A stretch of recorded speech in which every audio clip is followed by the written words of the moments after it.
All right, hey everyone. Thank you for checking in with the Stock Market Jobber Daily SPY report.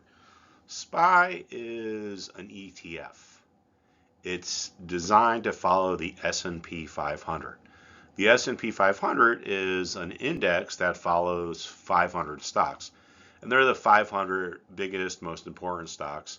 So a lot of people trade the SPY. So that's why we're going to be talking about it pretty much every day here at Stock Market Jobber, and come back tomorrow to find out what happens next.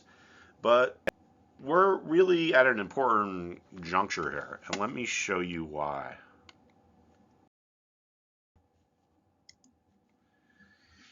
Now, one of the principles of markets is that some price levels are more important than others. Now, I'm someone who's been I was in the institutional trading world for 20, 25 years. So I know what's important. And a lot of people that are newer or just kind of getting into Wall Street think that there's all these magical systems or these mathematical models that are, the reason why people are successful, but it's not the case. The reality is that people that are successful know the basic principles.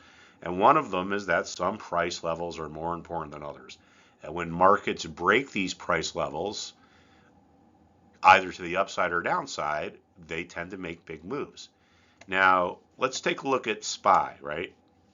So this is the 390 level. Back here in July and June, it was a resistance level.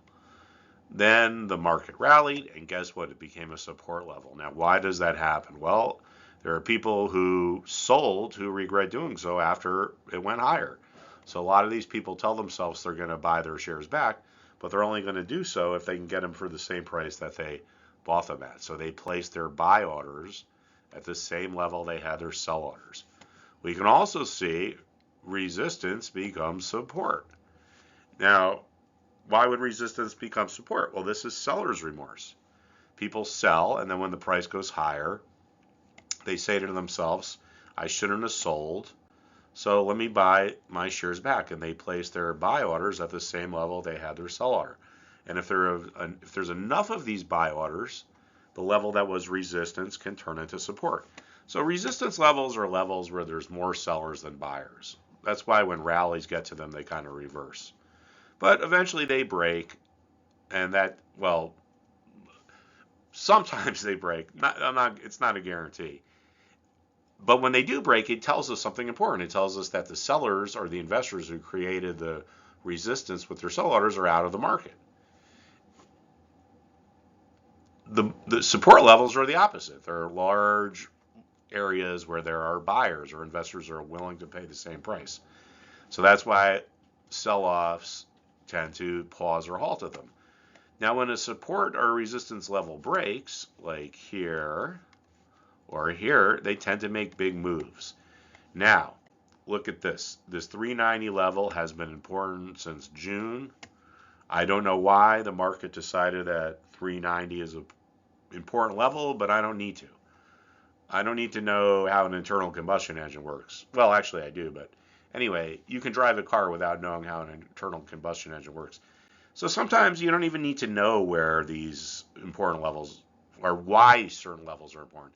You just need to understand that it's just a basic principle of markets. Notice 390 is important. It's not 395, it's not 385, it's 390. So, anyway, we broke this important support, which means the buyers or the investors who created it are out of the way. Now, I think we can keep moving lower here. I think the odds are pretty good. My next stop is probably down here around 372, this former bottom. At that point, I think we start looking for a bounce. There's a good chance we come up here and retest, and if this support level turns into resistance like this one did, or the same level did back here, there's a good chance that sets up the stage for a move lower. At that point, I'm looking at 372 for a rebound. Until then, I would probably be on the short side of the market. Well, actually, I would definitely be on the short side of the market, but I would be looking for a potential rebound because things are a little bit oversold. All right, so anyway, check back tomorrow to see what happens, and I'll speak to you then. Thank you, everybody.